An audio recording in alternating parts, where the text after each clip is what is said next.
Hello student, आज हम अपनी इस वीडियो में भारत में भू उपयोग प्रारूप के विषय में जानेंगे। भूमि का उपयोग किन किन क्षेत्रों में होता है, इसके विषय में जानकारी इस वीडियो में हासिल करेंगे। भारत में भू उपयोग प्रारूप।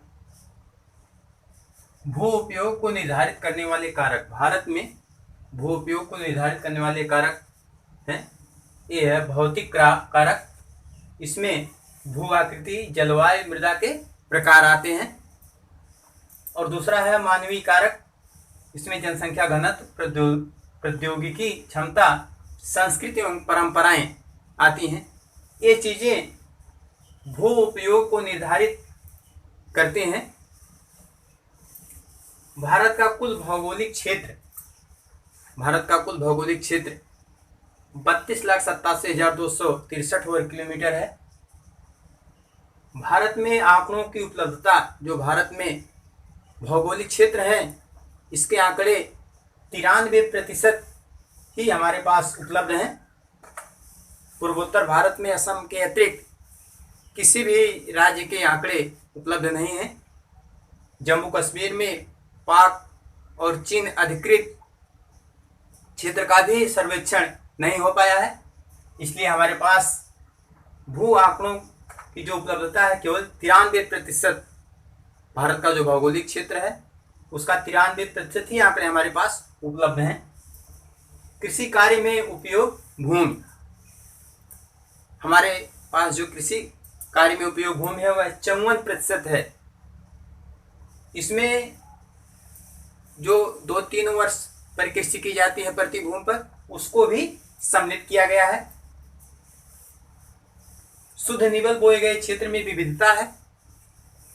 पंजाब हरियाणा में जहां 80% कृषि की जाती है, वहीं अरुणाचल, मिजोरम, मणिपुर एवं अंडमान निकोबार द्वीप समूह में मात्र 10% ही भूमि पर खेती की जाती है। 1960-61 का जो आंकड़ा था, 46.26% भूमि पर उस समय कृषि की जाती थी।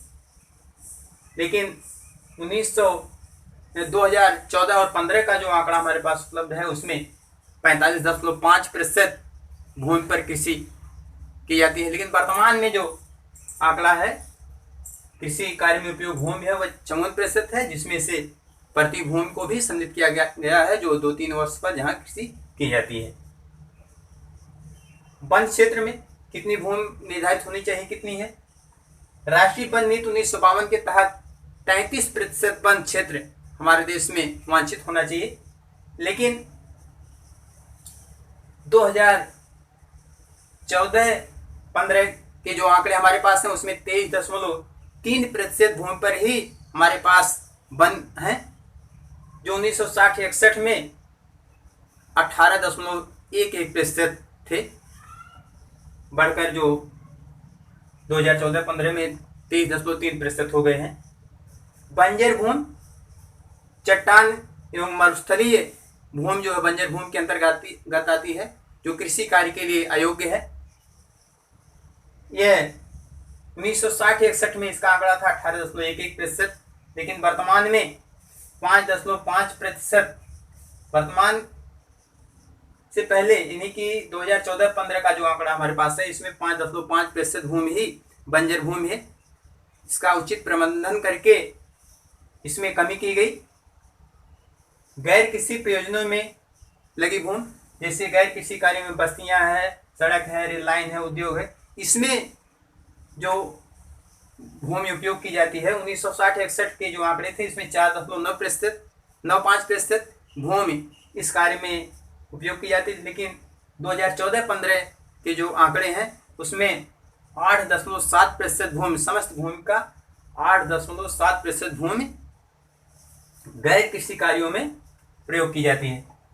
भूमि निम्नीकरण के कारण, भूमि निम्नीकरण यानी कि भूमि की उपयोगिता जो है उसकी क्वालिटी में कमी आ जाती है, उससे उपयोग दिन प्रतिदिन घटता जाता है, उससे उत्पादन दिन प्रतिदिन घटता जाता है। इसी को जो है भूमि निम्नीकरण कहा जाता है। हमारी आवश्यकताओं की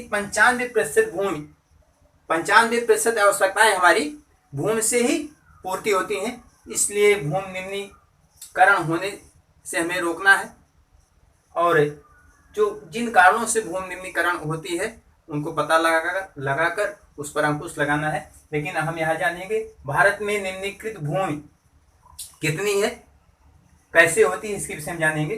तो भारत में निम्नीकृत भूमि लगभग 13,000 हेक्टेयर भूमि जो है भूमि निम्नीकृत के अंतर्गत आती है, जिसमें से 28% वनों के अंतर्गत भूमि निम्नीकृत है और 56% भूमि जल अपर्दित है अर्थात जल से भरी हुई है और 16% क्षारीय एवं लवणीय है। 16% भूमि जो है क्षारीय और लवणीय हो गई है। ये भी भूमि जो है अत्यधिक सिंचाई और पानी के कारण ही क्षारीय और लवणीय हो जाती है। भूमि निम्नीकरण के लिए जिम्मेदार मानवीय क्रियाएं, कुछ मानवीय क्रियाएं भी भूमि निम्नीकरण के लिए जिम्मेदार हैं, जैसे खनन, अतिपशुचारण, वनोन्मूलन। ये मानवीय क्रियाएं हैं जिससे भूमि निम्नीकृत होती जा रही है।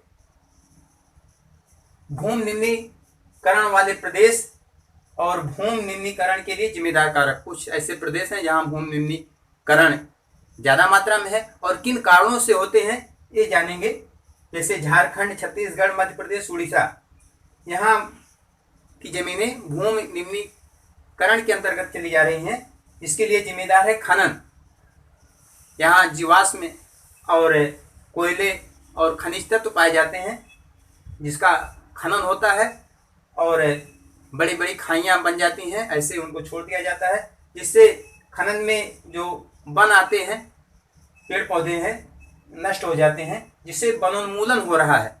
इस कारण से यहाँ पे भूमि निम्नीकरण हो रही है झारखंड, छत्तीसगढ़, मध्य प्रदेश और उड़ीसा में।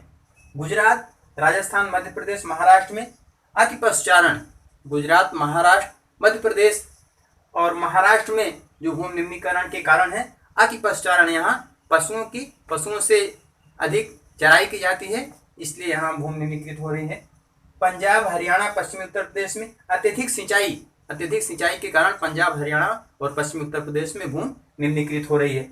जलाक्रांता यानी कि अत्यधिक जल के कारण भूमि लवणीय और क्षारीय होती जा रही है। ये भूमि निम्नीकरण के कारण है। कुछ अन्य कारण हैं जैसे सीमेंट एवं बर्तन उद्योग। सीमेंट उद्योग में पत्थर की पिसाई होती है और बर्तन उद्योग में सेलखड़ी और चूने की पिसाई होती है, जिसके कारण से धूल के कण वायुमंडल में विसर्जित होते हैं और बाद में धीरे धीरे वर्षा के कारण जमीन पर नीचे आते हैं और जमीन पर एक लेयर बना देते हैं, जिससे जल धारण क्षमता जमीन की धीरे धीरे कम होती जाती है और इस कारण भी भूमि निम्नीकृत होती जा रही है। अपशिष्ट पदार्थ जैसे औद्योगिक जल, वर्तमान में कुछ समय से औद्योगिक जल भी भूमि निम्नीकरण के कारण बनते जा रहे हैं। उद्योगों से काफ़ी मात्रा में जल का निष्कासन होता है और जिसमें तमाम अपशिष्ट पदार्थ होते हैं जो जमीन को निम्नीकृत कर रहे हैं। भूमि निम्नीकरण को रोकने के उपाय निम्नलिखित हैं। जैसे वनारोपण, अधिक से अधिक वन उगाए जाएं, जो है पौधे लगाए जाएं। चारागाहों का उचित प्रबंधन किया जाए, पशुओं की चराई के लिए जो है उचित व्यवस्था की जाए। कांटेदार झाड़ियों द्वारा जो रेतीली भूमि है, जो हवा के वेग से जहाँ की मिट्टी अपरदित हो जाती है, उसे रोकने के लिए कांटेदार झाड़ियाँ लगाई जाएं।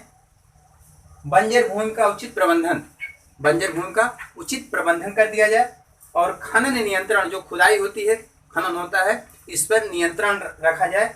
औद्योगिक जल का परिष्करण करके और जो उद्योगों से जल निकलता है इसे परिष्कृत करके, शुद्ध करके ही जो नदियों तालाबों में छोड़ा जाए, ताकि जो है वहाँ पर्यावरण प्रदूषण ना फैले।